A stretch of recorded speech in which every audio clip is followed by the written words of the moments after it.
Estou muito feliz de estar aqui com vocês hoje. Pastor Lipão e pastora Lari estão nos Estados Unidos, também pregando, fazendo encontros. E eu queria saber quantos de vocês têm sido curados, impactados por esse tema de lemas. Eu tenho sido virada do avesso, não sei vocês, mas eu tenho. E o que a gente vai conversar hoje, o intuito é esse, continuar mexendo e trazendo à tona o que Deus quer falar com você. Eu queria que tu fechasses os teus olhos. Deus, eu coloco, Deus, todas essas pessoas que hoje aqui estão, eu coloco o meu coração, o coração delas, para que estejamos abertos, Pai, para aquilo que o Senhor vai nos ministrar, abra nossa mente. Se porventura, Deus, alguma resistência aqui nessa noite, que caia por terra agora em nome de Jesus, para que Teu Espírito Santo possa fluir, passear no nosso meio, Deus. Seja bem-vindo, em nome de Jesus. Amém. Eu queria te convidar a abrir a tua Bíblia, se tu não tem, tu pesca do vizinho, lá em Salmos 73. A gente vai conversar um pouquinho sobre ele, vai passear. Eu vou abrir um pouco meu coração aqui também, porque afinal de contas, somos seres humanos. Então vamos lá. Salmos capítulo 73, versículo 1. O salmista Asaf começa assim: certamente Deus é bom para Israel, para os que têm coração puro. Versículo 2: quanto a mim, quase tropecei, meus pés escorregaram e quase caí. Versículo 3: pois tive inveja dos orgulhosos, quando os vi prosperar, apesar de sua perversidade. Eu queria contextualizar esse início de Salmos para a gente trazer um pouco para a nossa realidade. Quando o salmista fala assim, certamente Deus é bom, ele está dizendo, com certeza, sem sombra de dúvida, e você já deve ter ouvido falar e já deve ter cantado que Deus é bom o tempo todo, que Deus é bom. Isso é uma verdade que a gente carrega, uma afirmação que nós carregamos. E depois ele fala, para os que têm coração puro. O que isso quer dizer? Quer dizer que não é necessariamente para aquelas pessoas que não erram, que enfim, mas são pessoas que têm um compromisso integral, um compromisso inteiriço com Deus. E daí ele fala assim, agora quanto a mim, quando ele fala assim, Deus é bom para Israel, para os que têm coração puro, agora quanto a mim, aí ele começa assim, ele até que é, mas vamos ver, sabe assim, quando tu tá numa empresa, aí tu olha assim para um cara que chega sempre atrasado e tu é pontual, aí tu olha e fala assim, Deus é bom, mas eu não sou promovido, que raio que é esse? Começa um Deus é bom, mas... E ali ele continua. Pois tive inveja dos orgulhosos quando os vi prosperar, apesar de sua perversidade. Então, nesse ponto, o salmista e até nós mesmos começamos a colocar em xeque o caráter de Deus. A gente começa a duvidar da bondade de Deus, né? Deus é bom, mas ele foi tentado a pensar que Deus não era justo nesse momento. E, ao mesmo tempo, em Salmos 1 fala assim, que nós somos uma árvore plantada ao ribeiro, que damos fruto e não sei o quê. Deus é bom para Israel e para quem tem coração bom. Já para mim, enfim. E ali, no versículo 4, ele continua descrevendo o que ele vê da vinda dos ímpios. Ele continua, levam uma vida sem sofrimento e têm um corpo saudável e forte. Talvez você já tenha se perguntado assim, poxa, eu que sirvo a Deus, estou aqui doente, acamado, minha mãe, meu familiar, enquanto o outro lá que nem dizima, que nem faz nada na igreja, que nem conhece a Deus, vai, só prospera. Era essa visão que ele estava tendo dos ímpios. Não enfrentam dificuldades, nem estão cheios de problemas, como os demais. Ostentam o orgulho como um colar de pedras preciosas e vestem-se de crueldade. Seus olhos cobiçam sempre mais, e o coração vive cheio de más intenções. Zombam e falam somente maldades. Em seu orgulho, ameaçam usar de violência. Falam como se fossem donos do céu, e suas palavras arrogantes percorrem a terra. Por isso, o povo se volta para eles e bebe todas as suas palavras. O que Deus sabe? Perguntam. Acaso o Altíssimo tem conhecimento disso? Vejam como os perversos desfrutam uma vida tranquila enquanto suas riquezas se multiplicam. Então, essa é a crise de questionamentos que o salmista estava ali lutando dentro dele, estava ali borbulhando dentro dele. Por que os ímpios prosperam e os justos sofrem? Isso mostra uma fé vacilante, porque em algum momento ele não estava vivendo exatamente o que ele sabia de Deus. Então, é como se ele tivesse um conhecimento acerca de Deus. Ok, eu sei que Deus é bom, mas eu não estou vivendo isso.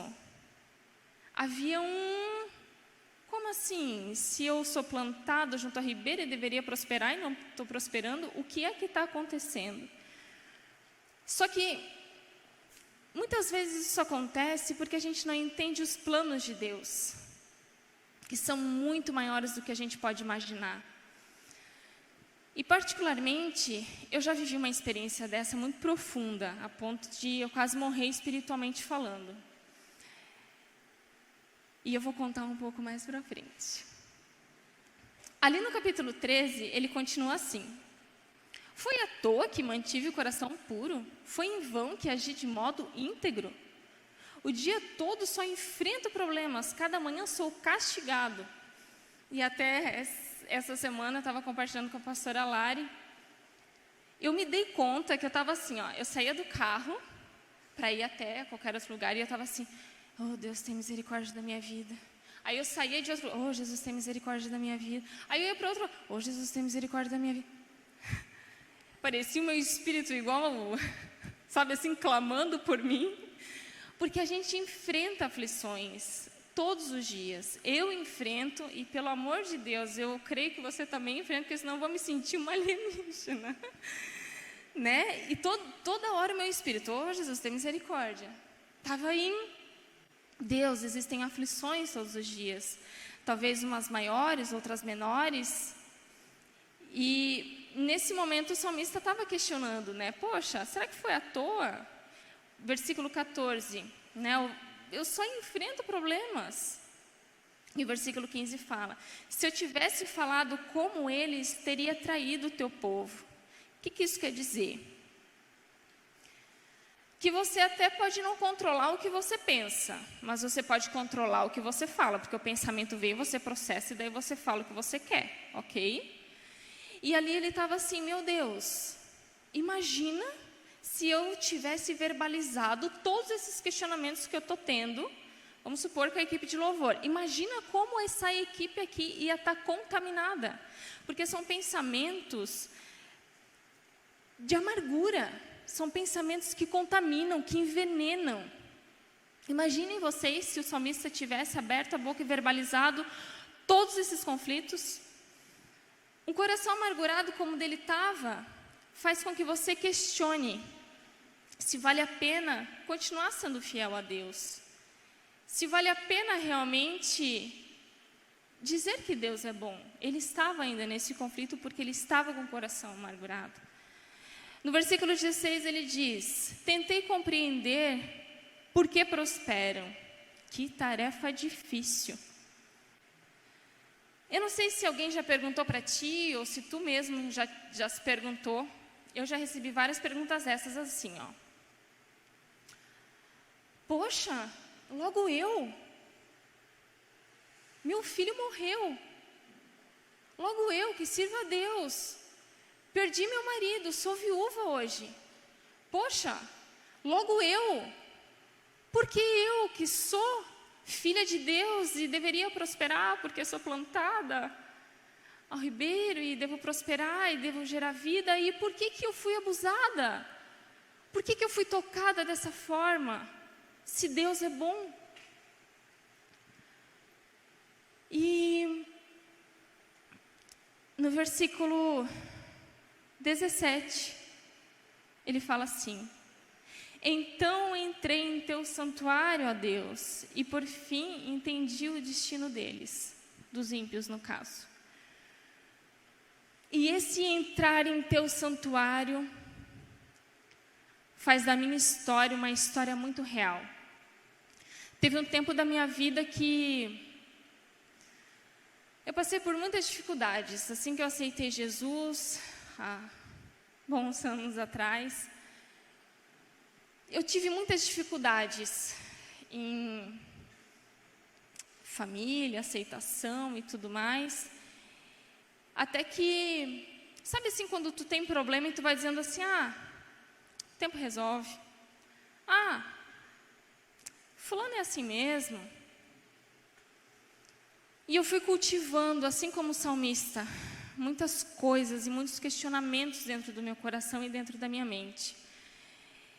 E assim como uma planta plantada junto ao ribeiro, eu tinha acesso à fonte de água, eu tinha acesso à presença de Deus, mas eu comecei a secar. Porque aqueles sentimentos e questionamentos estavam tomando conta de todo o meu ser. Os meus pensamentos eram: Deus, por que eu fui injustiçada dessa forma? Por que eu tive que viver isso? Não é possível. E foi algum tempo dessa forma, até que o meu corpo começou a sentir. Eu comecei a emagrecer, parei de sentir fome, a ansiedade tomou conta de mim. Eu fui perdendo peso, eu sentia muitas opressões, eu não conseguia mais ter acesso a essa presença de Deus. E eu falava: eu não ouço Deus, Ele não fala mais comigo, eu não consigo mais ouvir. Como é triste não ouvir a voz de Deus. E começou, e foi indo, e foi indo.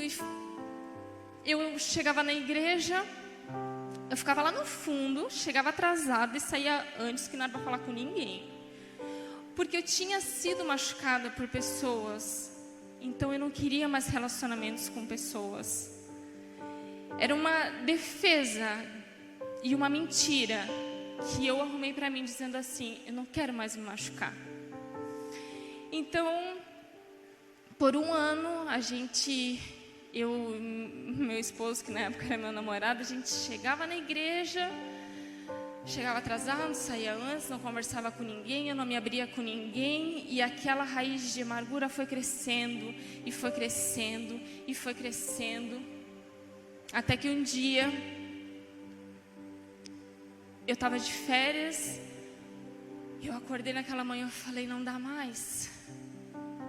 Eu não posso mais ser indiferente ao que está me queimando. Eu não posso mais ser indiferente a essa dor que não me deixa todos os dias e que eu tento dizer que está tudo bem. Não está tudo bem. Não está tudo bem porque eu quero justiça própria. Não está tudo bem porque eu não consigo abençoar. Não está tudo bem porque eu não consigo amar. Não está tudo bem porque eu não sou o que eu estou sendo, porque Deus me chamou. Eu não estou sendo aquela pessoa que Deus colocou um sonho em mim. Eu parei na vida, a minha vida paralisou, a vida não fluía. E até que eu falei: Deus, eu não aguento mais, porque a essa altura do campeonato eu não conseguia mais falar. Eu não tinha mais palavras para orar, eu só tinha lágrimas. Eu só não queria mais sentir aquilo. Eu só não queria mais sentir aquele sentimento de ausência de amor. E eu, na sala da minha casa, comecei a chorar. E eu falei: Deus, arranca isso de mim, coloca um coração novo, faz alguma coisa, transforma. Mas desse jeito, misericórdia, nem para lixo serve. E Deus começou a falar comigo. E eu voltei a ouvir a voz de Deus. Porque eu havia entrado no santuário, eu tinha entrado na presença de Deus de forma genuína, dizendo assim: Deus, me rasga, faz o que tu tiver que fazer, mas dessa forma eu não presto para mais nada. Eu preciso ser quem o Senhor me chamou para ser e eu não estou conseguindo ser. E Deus começou: lembra daquela pessoa? Ah, você não perdoou, querida. Você acha e você se engana que perdoou, mas você não perdoou. Sabe por quê? Porque você não consegue orar abençoando a vida dela. Há quanto tempo faz que você não abençoa a vida dela? E Deus começou a me trazer situação por situação. Oh, Jesus, como foi dolorido.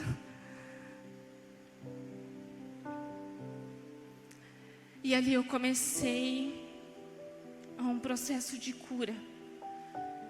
Eu comecei a dizer: Deus, eis-me aqui. Se não for para viver o teu amor, eu não sirvo para mais nada. E eu vou dizer para vocês que foi um processo. Naquele dia teve o início, mas foi um processo onde a cada dia Deus me trazia algo novo e eu falava: ô Senhor, mas estava tão ruim assim, é? Tá louco, estava ruim mesmo, é? Era por isso que eu não ouvia mesmo. E era ruim, muito ruim. Mas às vezes no trabalho eu ia para o banheiro, chorava, orava e voltava. Mas foi um processo, sabe, de muitos momentos que Deus trouxe à minha mente, de que eu tinha vivido, experiências que eu tinha vivido que tinham me enclausurado naquela amargura, tinham me fechado naquela crise de sentimentos e tantas emoções. E daí ele fala assim: então eu entrei no teu santuário, ó Deus, e por fim entendi o destino deles. E isso também foi uma outra coisa que, quando eu conheci a Deus, eu larguei mão de muita coisa mesmo. Muitas coisas materiais, muitas coisas que eu não sinto falta, nunca senti, mas eu sabia que o que eu precisava ter, Deus sabia. Não era exatamente o que eu queria ter, sabe? Deus me bastava, eu não queria nada, porque eu queria a presença de Deus. Então quando eu me vi naquela situação, tipo assim: Deus, para mim a melhor coisa é ter a tua presença, e como agora eu não tenho? O destino do ímpio é a destruição, mas o meu destino, o teu destino, o destino de um justo é a eternidade. E isso, vingança nenhuma pode te dar, emprego nenhum, dinheiro nenhum, somente o dono da eternidade pode te dar. Ali no versículo 18, ele fala: tu os puseste num caminho escorregadio e os fizeste cair do precipício para a destruição. São destruídos de repente, completamente tomados de pavor. Quando te levantares, ó Deus, rirás das ideias tolas deles, como quem ri de um sonho pela manhã. Vocês conseguem entender que a prosperidade do ímpio é como um sonho? Tipo, acordou, passou.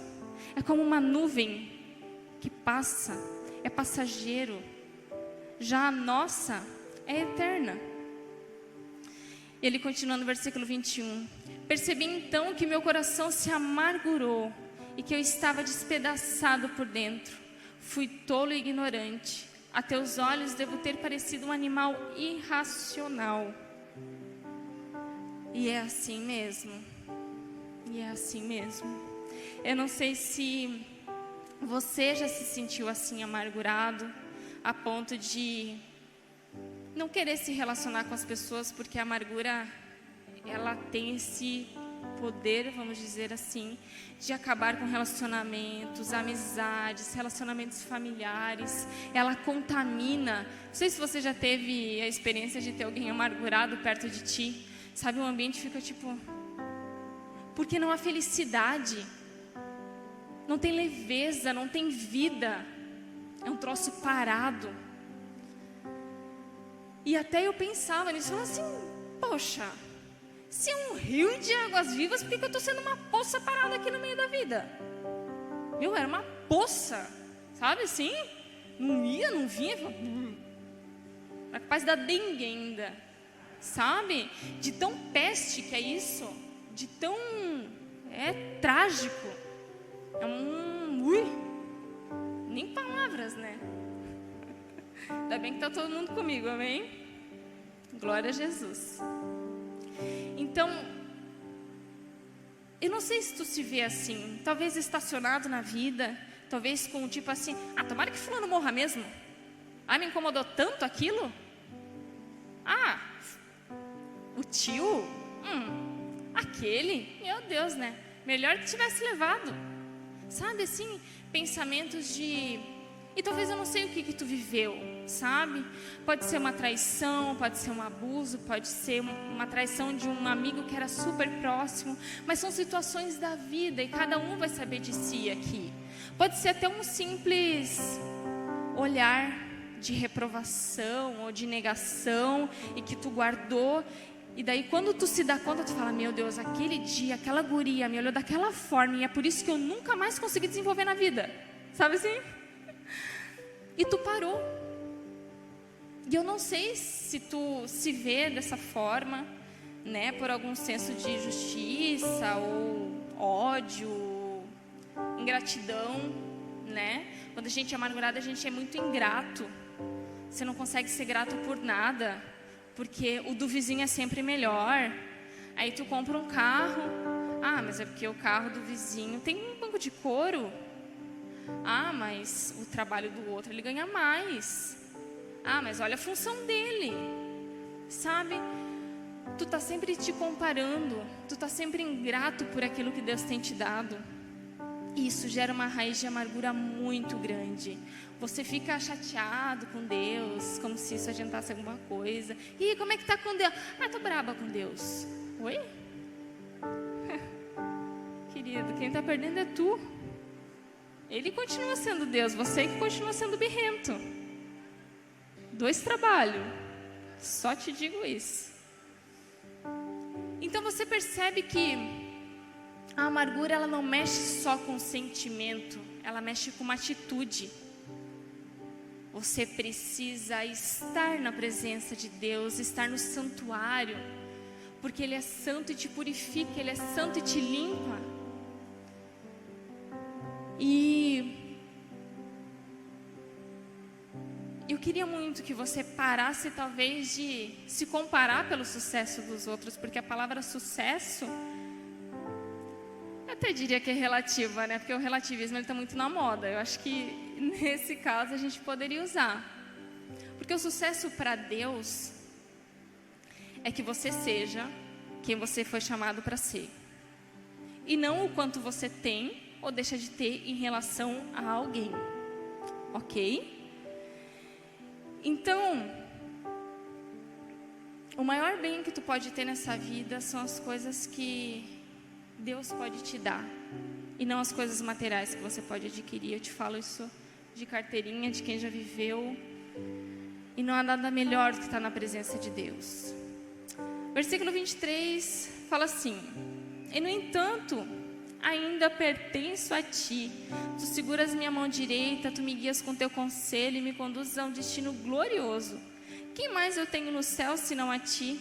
Eu te desejo mais que a qualquer coisa na terra. Minha saúde pode acabar e meu espírito fraquejar, mas Deus continua sendo a força de meu coração.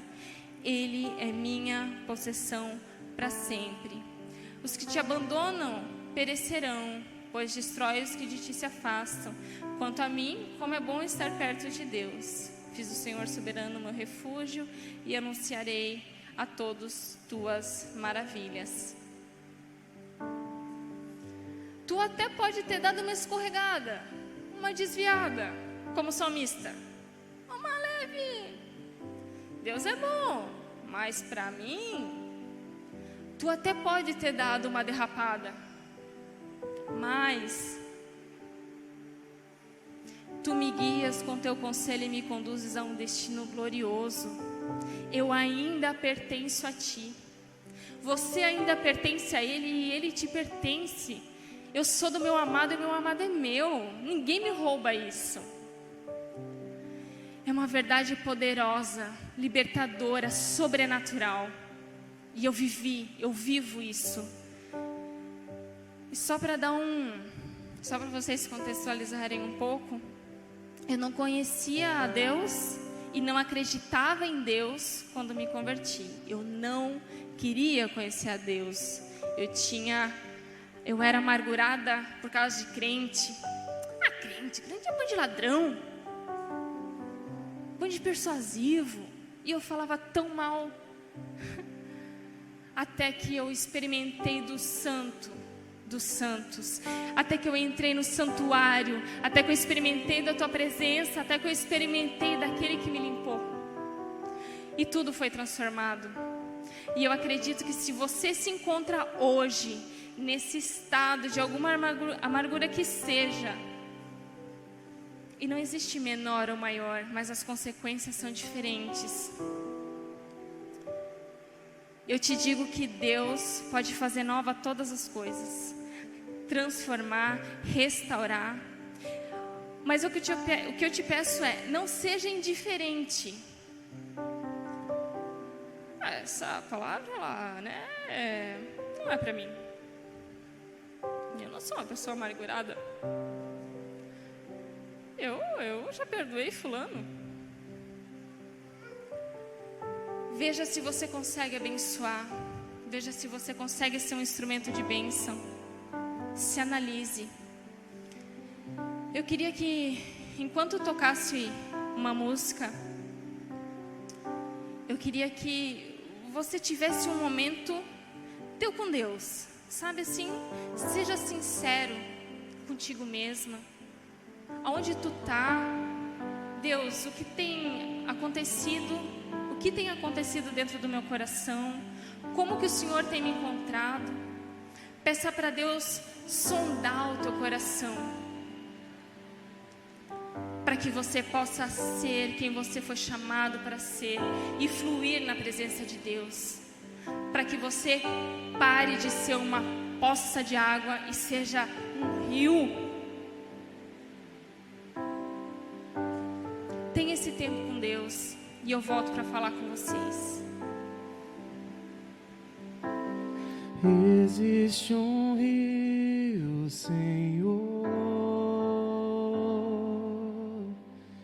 que flui do teu grande amor. Águas que correm do trono, águas que curam, que limpam.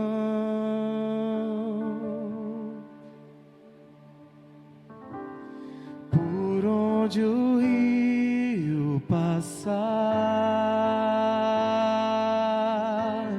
tudo vai transformar, pois leva a vida do próprio Deus, e esse rio está nesse lugar.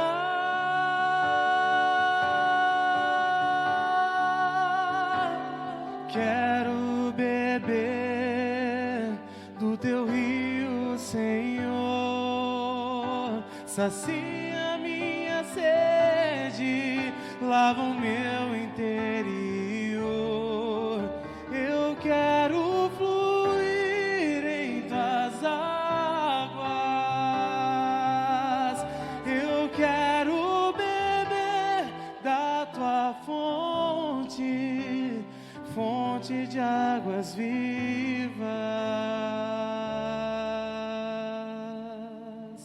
Tu és a fonte, Senhor. Tu és. Oh, existe um rio. sei. Existe um rio, Senhor, que flui do teu grande amor, águas que correm do trono, águas que curam, que limpam.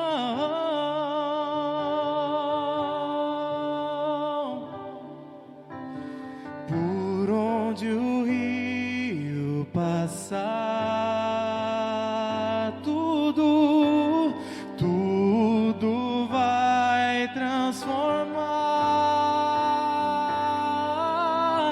pois leva a vida do próprio Deus, e esse rio está nesse lugar.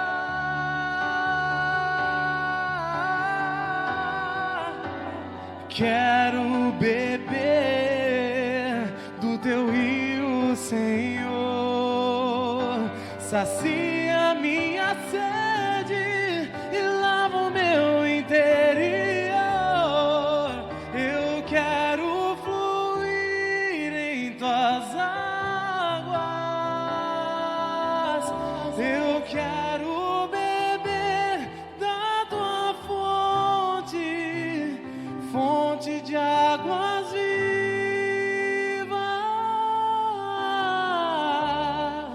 Tu és a fonte, Senhor.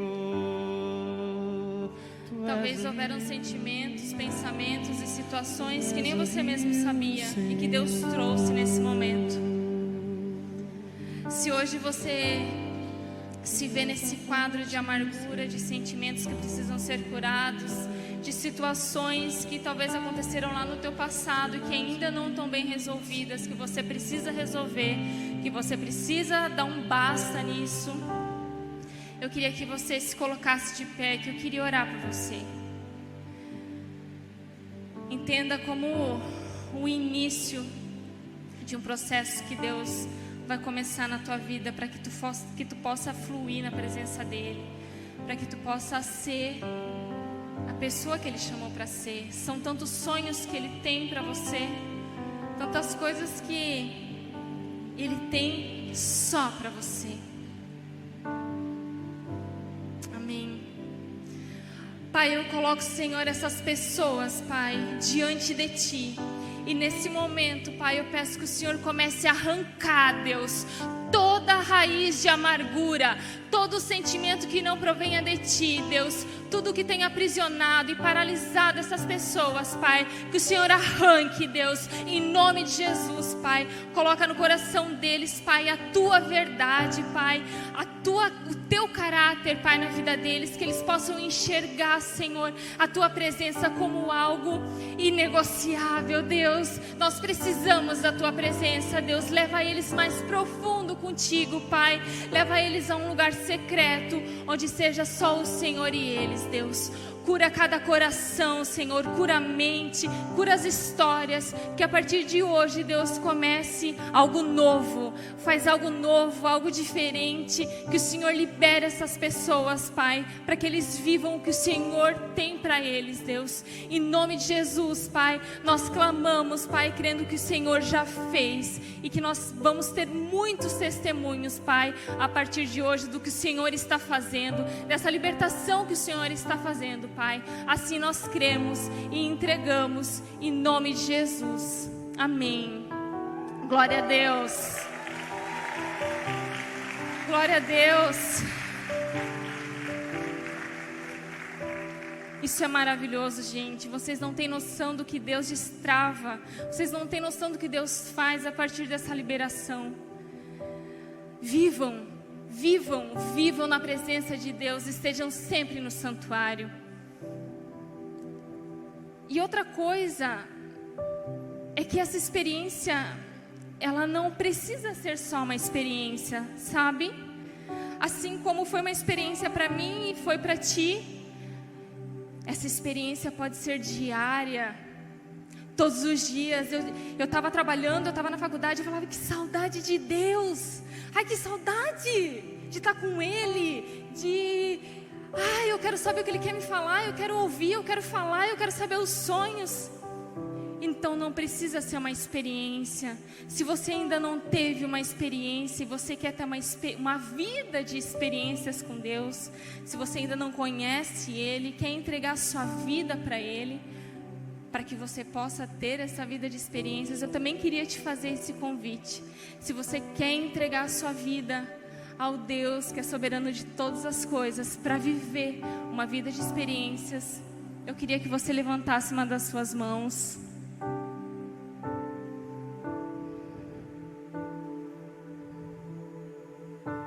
Amém. Eu queria que você que levantou a sua mão para tomar essa decisão, e tem alguém da onda do lado, eu queria que essa pessoa da onda trouxesse essa pessoa até aqui à frente, que eu queria orar por essa pessoa também.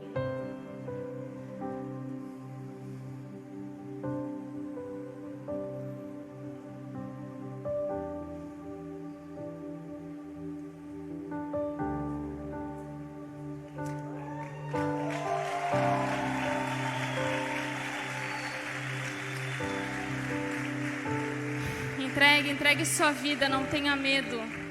É o início de uma nova caminhada, uma nova jornada. Amém.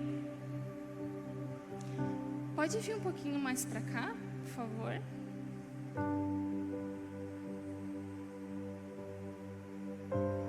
Sejam bem-vindos.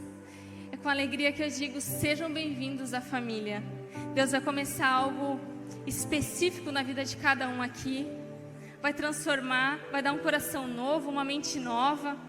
Deus está fazendo, Deus vai continuar fazendo e vai escrever uma nova história na vida de vocês. Você que está aí e fez essa decisão, eu queria que você repetisse essa oração comigo, amém? Senhor Deus, eu entrego a minha vida, o meu viver, as minhas escolhas, os meus sonhos, tudo que eu sou, nas tuas mãos. Eu te reconheço como meu Senhor, meu Salvador. Faz em mim a tua vontade, em nome de Jesus. Amém. Amém, gente. Glória a Deus.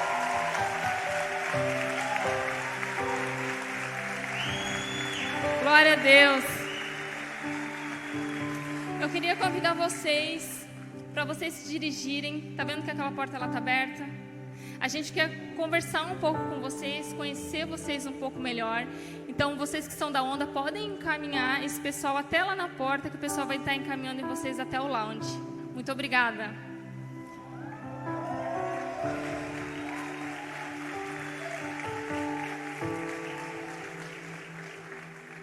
Sabe o que é isso? Aonde a presença de Deus está, há arrependimento. Aonde a presença de Deus está, há a sua manifestação de cura, de glória. E essa é a manifestação da presença de Deus, o arrependimento que gera vida. E glória a Deus, porque tudo é para Ele, por Ele e volta para Ele. Amém, queridos. Boa noite, Deus abençoe vocês.